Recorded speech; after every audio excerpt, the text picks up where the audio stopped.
Good morning, everybody. I wanted to come to you and give you a little bit of revelation. You know, a lot of times thoughts come into our minds, and we think that there are thoughts, and they're not.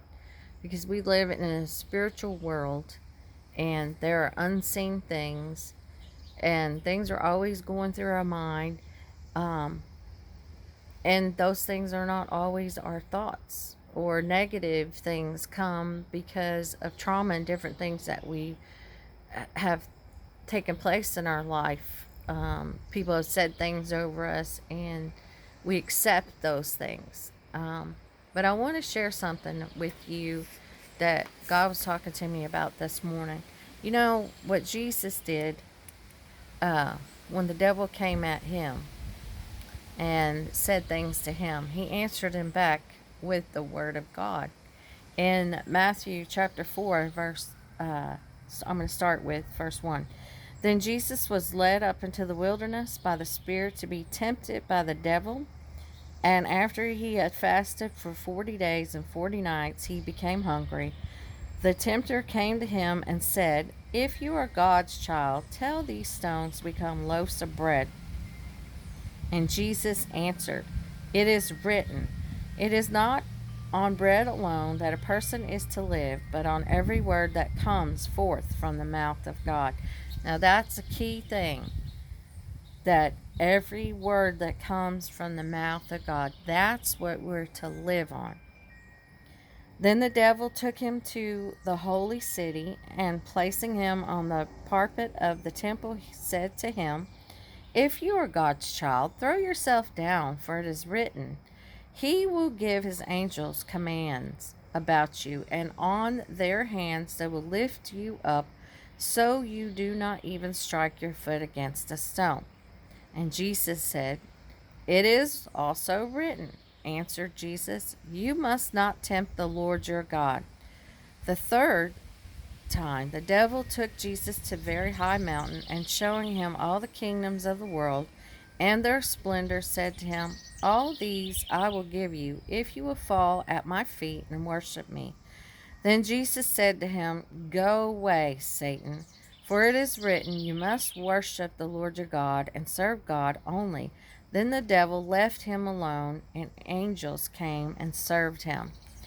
Now, every time the enemy came at him, he answered him with the word of God. And that's what we need to do, and that will help us in our walk and in our everyday life, and it'll help change your mindset about yourself. And also 2 Corinthians with verse 4 and 5, it talks about our weapons aren't carnal, but they're mighty in pulling down the strongholds. Strongholds build up in your mind from things that you've received about yourself, things that the enemy has planted in your mind. And it says that you should do this: casting down imaginations and every high thing that exalted itself against the knowledge of God, and bringing into captivity every thought to obedience of Christ. So you are to cast down those things. Don't receive them. When a negative thought comes in your mind, do not receive it. Cast it down. Do like Jesus did. "Get behind me, Satan. Go away, Satan." Find scriptures on whatever the situation is that these thoughts are coming in your head, and use that. Philippians 4:8.